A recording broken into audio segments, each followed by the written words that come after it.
네. 그래요, 친구들. 지난주에 우리가 예수님이 십자가에 못 박히셨어요. 예수님이 금요일날 오후가 되어서는 이제 숨을 거두시고 영혼이 떠나가시는 것까지 말씀을 나눴어요. 그러고 나서 금요일날 저녁이 되어서는 그 다음날이 안식일이기 때문에 안식일을 준비하기 위해서 빨리빨리 시체를 다 내려놓길 바랬어. 종교 지도자들과 유대인들이 저 시체를 빨리빨리 다 내려야 할 터인데 저 시체를 내려주십시오 라고 해서 안식일 준비하면서 예수님의 시체도 아리마대 요셉이 데려다가 무덤에 안치하고 장사 지낸 일이 있었어요. 그날 금요일 저녁부터 다음날 토요일은 안식일이었기 때문에 아무런 일도 벌어지지 않았어. 하지만 제자들은 어땠을까? 제자들은 마음이 어땠을까? 제자들은 그렇게 열심히 따라다니고 누구나 봐도 다 저들은 예수님의 도당이야, 예수님과 한패야, 예수님 따라다니던 사람이야. 근데 그의 스승 예수가 십자가에 못 박혀 사형당했으니 너희들은 어떻게 되겠느냐? 제자들 마음이 어땠을까? 그래요. 요한복음 말씀에 보면 제자들이 너무나 무섭고 무서워서 밤에 문을 꼭 잠그고 있었다라는 표현이 나와요. 왜냐하면 안식일은 괜찮았겠지만 이제 안식일 다음 날이 되어지면 이제 유대의 경비병들이 또 우리를 쫓아올 수 있어서 제자들이 모두 한 곳에 모여서 문들을 꼭꼭꼭 닫고 있었어.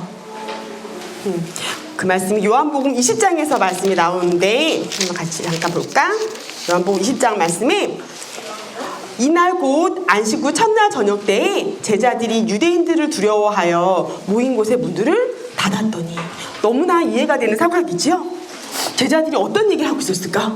문 하나만 닫는 게 아니라 문들을 꼭꼭꼭 닫고 어떤 얘기를 하고 있었을까?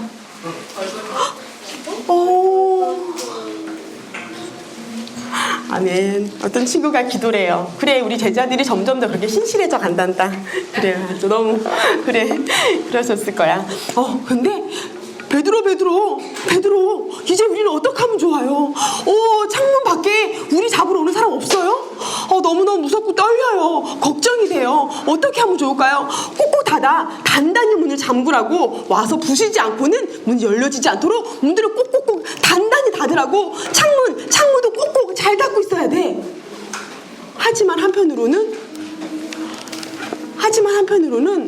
사람이 죽고 나면, 사람이 돌아가시고 나면 그 사람이 그리워져요. 왜냐면 그 사람이 살아있을 때에는 그 사람과 내가 어떤 갈등의 상황이 있을 수 있어. 한 친구는 이제 중학교 올라간 한 친구는 이때까지는 엄마 아빠가 저의 시간표를 다 짜주셨고 제가 그것대로 학원을 다녔어요. 하지만 이제부터는 그렇게 하지 않을 거예요. 내가 엄마 아빠를 위해서 다 그렇게 시간을 쓰지 않고 내가 하고 싶은 걸 하면서 살겠어요. 내 마음대로 하니 내버려두라고요 라고 이야기하기 시작하는 친구가 있어. 그래, 부모님과 갈등의 상황에 놓여진 거지. 부모님이 돌아가시고 나면, 누군가 우리와 각별한 관계에 있는 사람이 죽어서 우리 눈에 안 보이게 되면 그 갈등의 상황들이, 나와 그 사람 사이에 있었던 모든 갈등의 상황들이 이제는 의미가 없어져요. 제자들이 예수님이 살아 계실 때에는 예수님이 유대의 왕이 되셔서, 저렇게 훌륭하고 능력 있으신 분이 유대의 왕이 돼서 우리 모든 유대 이스라엘을 해방시켜주고, 나도 그것을 한몫을 한 종이었기 때문에, 충성된 친구였기 때문에 내 자리도 한 자리 있겠지.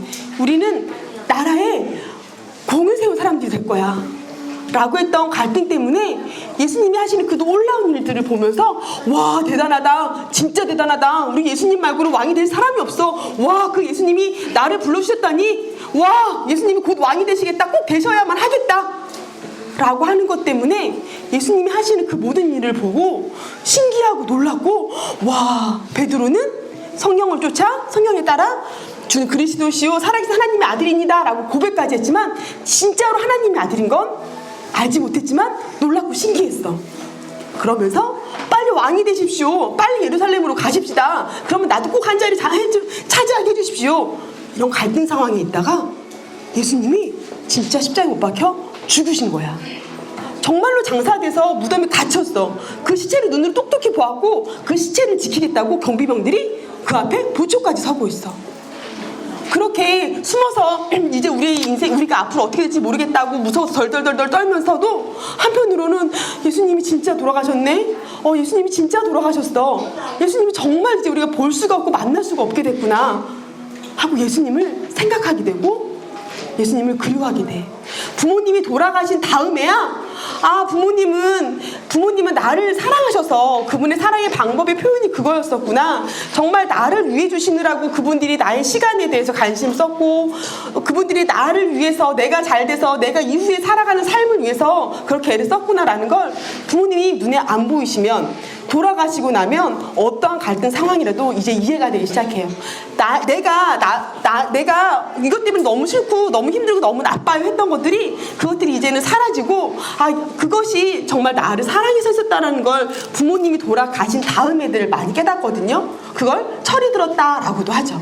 부모님이 돌아가신 후에 나에게 정말 각별한 사랑과 관심을 가졌을 때는 나에게 계속 관심을 주기 때문에 내가 싫어하는 방법으로 올 때 갈등이 일어날 수 있지만 정말 그분이 떠나가서 내 옆에 없을 때 그때는 이제 갈등을 벗어나서 예수님이 왕이 되어야만 해 라고 하는 것을 떠나서 예수님이 어떤 분이셨던가 그 예수님 자체를 그리워하게 돼요.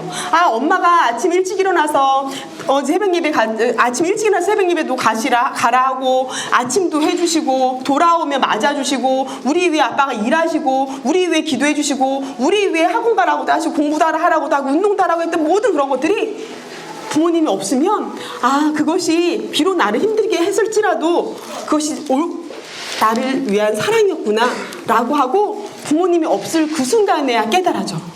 예수님이 십자가에 못 박혀서 정말 장사되어서 사라진 다음에야 그때야 그들이 원하던 유대의 왕이라고 하는 것, 정치적 왕이 되어야 한다고 하는 것, 그것이 사라진 다음에야 예수님이 나한테 어떤 분이셨는가. 오히려 죽은 다음에 예수님이 이들 마음에 살아나기 시작했을 거야. 내가 말이지 배에서 물고기를 잡고 있을 때 예수님이 나를 찾아왔었어.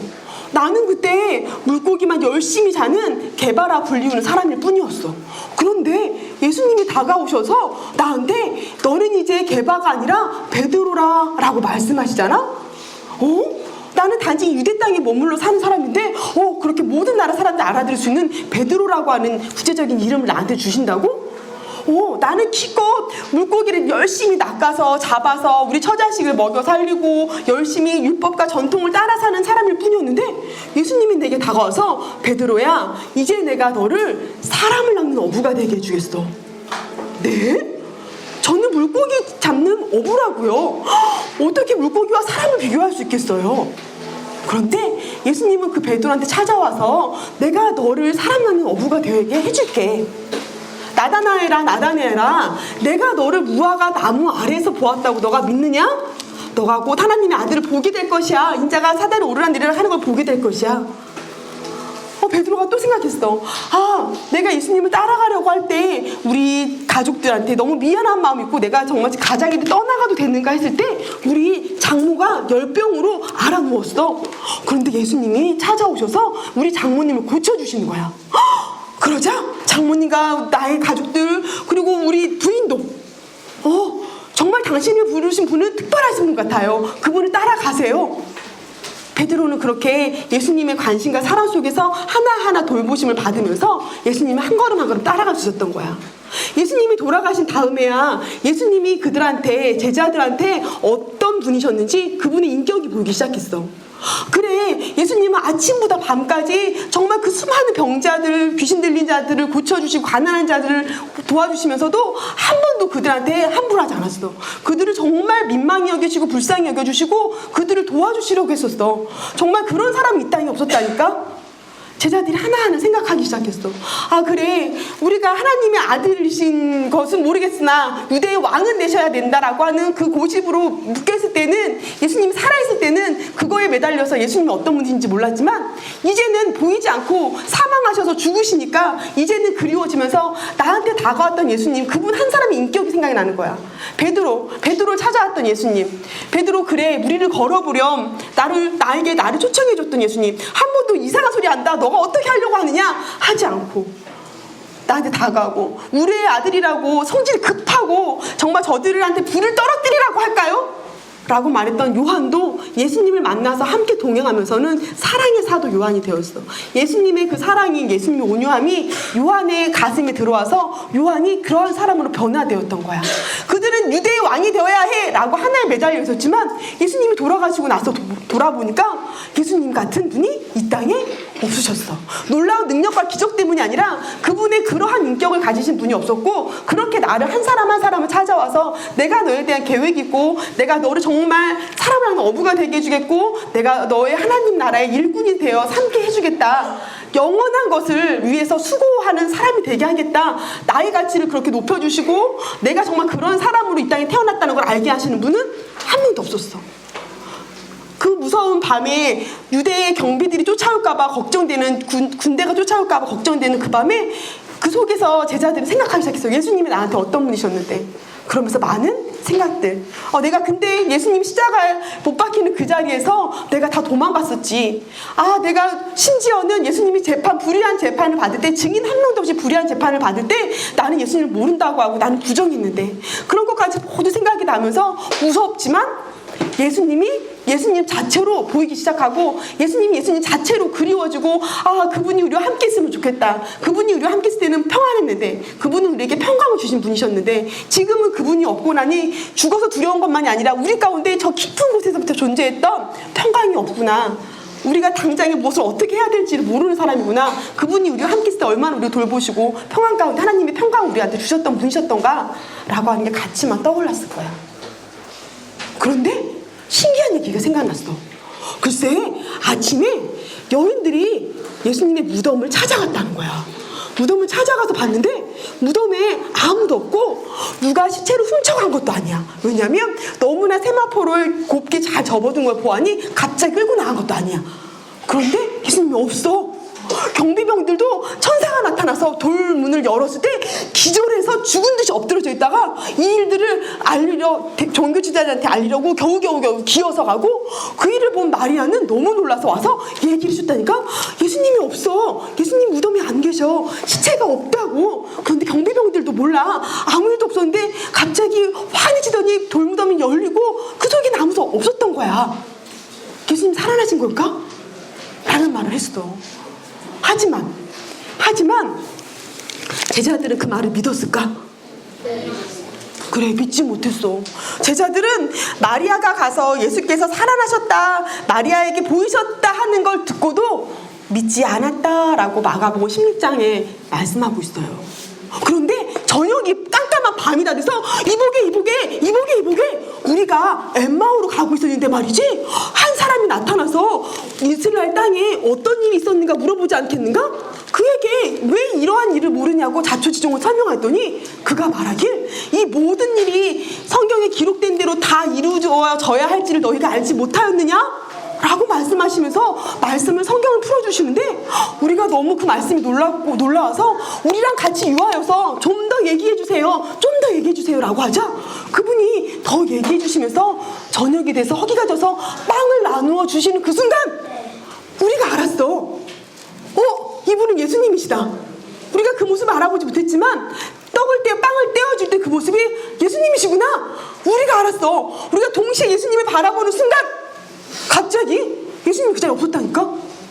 분명히 우리랑 같이 있었는데 순식간에 없어졌어. 근데 반드시 그분은 예수님 맞아. 제자들 예수님이 살아나셨던 걸 우리도 봤다니까. 제자들이 그 이야기를 믿었을까? 그래요. 역시 그 후에 그들 중 두 사람이 걸어서 시골로 갈 때 예수께서 다른 모양으로 그들에게 나타나시니 두 사람이 가서 남은 제자들에게 알렸을 때 역시 믿지 아니하니라. 그래, 기쁜 소식을 듣긴 들었는데 제자들이 그것을 믿기에는 너무 신기한 일이고, 예수님이 보고 싶고 그리워지고 어떤 분이셨는지 떠오르지만 그러나 당장 우리는 좀 꼭꼭꼭꼭 숨어 있어야 되는 상황이어서 믿기지 않았어. 믿기지 않은 상황에서 우리 일단 저녁을 먹어야 되지 않을까? 음식을 좀 먹고 있는데 갑자기 그 한가운데 예수님이 서 계시는 거야. 누구지? 유령인가? 분명히 아무도 없었는데 갑자기 우리 가운데 서 계시다니. 어떻게 하늘에서 내려왔나? 어떻게 들어왔지? 우리 문도 안 두드리셨는데 갑자기 우리 가운데 식사하고 있는 제자들 한가운데 예수님 서 계신 거야. 그리고 예수님이 너에게 평강이 있을지어다 라고 말씀하셨어. 그 예수님 맞으시구나. 우리에게 와서 너희가 왜 나를 떠났니? 나를 버렸니? 왜 도망하니? 왜 믿지 못하였니? 라고 책망하시는 분이 아니라 내가 너에게 평강을 주노니 너희가 평강할지어다. 그래, 이분이 예수님이셨어. 그래, 우리 정말 지극히 우리의 속 깊은 곳까지 동정하시고 우리를 알아주시고 우리에게 늘 소망의 말씀을 하셨던 그 예수님, 이분이 맞으시는데 어떻게 된 거지? 한편으로 무서웠어. 유령인 것 같아. 유령인가 봐. 어떻게 죽은 사람이 살아나? 그런 일이 어디 있어? 아니, 어떻게 이게 지금 21세기 과학시대도 아닌데 갑자기 시공간을 초월해서 여기 와 계신 거야. 이게 뭐야? 유령인 거지, 유령. 그러자 그 마음을 알고 예수님이 말씀하셨어. 내 손과 내 발을 보고 만져봐라. 영은 아무것도 없어. 영은 스쳐 지나가. 아무것도 만져지지 않아. 하지만 나는 너에게 만져진 바 될 테니 내 손과 내 발을 보거라. 내가 십자가에 못 박힌 너희의 구주 주님 예수가 아니더냐. 그래도 무서워. 뭔가 좀 이상해. 이럴 일은 없어. 이상하다. 너무 무섭다. 예수님이 그 마음을 아시고 내가 배고프다. 가서 먹을 것이 좀 있느냐? 네, 그럼요. 그럼요. 저희 먹던 거 생선 안도막이는데 이거 좀 드셔보시겠어요? 하고 물러섰을 거야. 무서워서. 그런데 예수님이 그 생선까지 드시는 거야. 아니, 뭐지? 너무 놀랍고 신기했어. 영광스러운 모습으로 바뀌셔서 단번에 예수님인 줄 그 얼굴을 알아보지 못했지만 좀 더 익숙히 보아하니 예수님이 맞으시고 그 예수님은 여기 있지만 동시에 저기도 있을 수 있고 우리의 말을 듣지만 저 세상 아프리카에 있는 친구의 말을 동시에 들을 수 있는 그런 분이신 거야. 그런데 만질 수도 있고 뼈도 있고 살도 있고 먹기도 하셔. 이렇게 부활하셨구나. 정말 살아나셨구나. 그리고 살았다가 다시 죽는 게 아니라 영원히 살아나신 그런 분이신 거구나. 예수님은 제자들을 찾아올 때 제자들이 그것을 알기 원했어요. 믿기 원했어.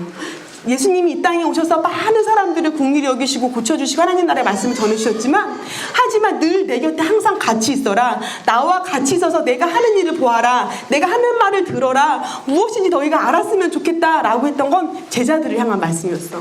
제자들이 알기 원했어. 그리고 제자들이 객관적인 사실로 예수님은 1 베드로 태어났어요. 2 어떤 일이 3, 4, 5, 6, 7, 8, 9, 10 객관적으로 1, 2, 3, 4, 5, 6 예수님에 대해서 객관적으로 아는 걸 원했던 게 아니라 정말로 예수님은 인격적인 분이시고 정말로 살아계셔서 우리 사랑하셨던 그 한 분이셨어요. 이 땅에 오셨을 때 그러하셨던 분이셔서 하나님도 우리를 그렇게 사랑하시는 그런 분이신 걸 우리가 알게 하기를 원하셨던 거야. 그리고 나서 한 가지 더 말씀하셨는데 내가 이렇게 죽었다가 다시 살아난 것은 고난받고 3일 만에 죽었다가 다시 살아난 것은 성경에 이미 다 기록되어 있단다. 시편 말씀에도 시편 말씀은 예전 다윗 시대에 썼던 말씀이지만 그 시절에도 다윗이 성령에 감동해서 예수님이 이 땅에 오셔서 받을 일을 기록했던 게 있어. 시편 16편 말씀에는 이는 주께서 내 영혼을 스올에 버리지 아니하시며 주의 거룩한 자를 멸망시키지 않으실 것입니다 라고 한 이 고백은 성령에 감동된 다윗이 예수님의 입장에서 말한 거야. 내가 스올의 그 죽음의 권세에 들어갈지라도 나를 거기 버리지 않고 거룩한 자를 멸망시키지 않으실 것입니다. 다시 살아날 것입니다 라고 하는 것을 성경이 이미 기록하였고 이사야서 말씀에서도 메시아는 고난의 종으로 와서 조롱과 채찍질을 받으시고 우리를 위해서 죄악을 감당하고 죽으실 것이다 라는 것을 이미 다 기록했어. 그리고 그가 다시 살아나시고 다시 이 땅에 오실 것이다 라고 하는 것까지. 그것이 그대로 이루어지는 것을 너희가 알기 원해. 너희가 그것을 나를 알되, 인격적인 나를 알고 나의 사랑을 알되 성경 안에서 어떻게 말하고 그 성경이 어떻게 이루어졌는지, 예수님이 태어나고 죽고 살고하는 부활하는 과정 가운데 어떻게 이루어졌는지 너희가 알기 원해. 성경은 저기 지나가는 아무나한테나 알라고 하는 게 아니야. 저기 절에 가는 불자한테 알라고 하는 게 아니라 우리로 알기를 원해. 성경 안에 예수님을 어떻게 증거하고 있는지 우리가 깨닫기 원한다. 그래서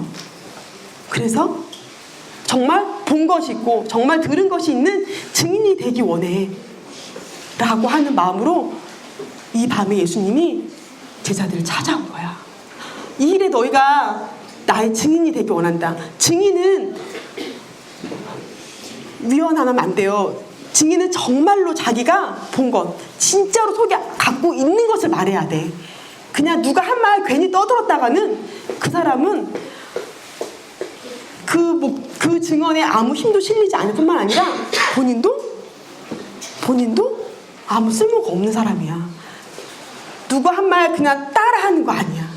정말 내가 보고 정말 내 마음에 있고 정말 듣고 정말 믿는 거, 그것을 전하는 사람이거든. 그러한 사람이 되기 원해. 나와 정말 관계가 있는 사람이 되기 원해. 이제는 내가 부활하였으니 너희가 내가 하나님의 아들이신 줄, 정말 하나님의 형상인 줄 너희가 알겠지?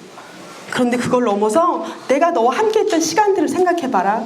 내가 너에게 어떠한 사람이었니? 내가 너에게 어떠한 구주이니? 내가 너와 한 사람 한 사람과 손을 잡고 한 사람 한 사람과 부둥켜 안고 내가 누구인지를 너희가 정말 날 기억하고 알기 원해. 그것 때문에 죽는 자리에까지 예수님을 따라갈 수 있는 거예요. 정말 예수님을 개인적으로 만났던 것 때문에, 정말 성경에서 이렇게 말씀하신 것이 믿어지기 때문에 그것으로 인해서 죽는 자리까지 제자들이 다 순교하거든요. 그 자리까지 갈 수 있는 거야. 내가 객관적으로 알고 있는 사실로는, 습관으로 오는 교회에 오는 것으로는 그 자리에 가지 못해요.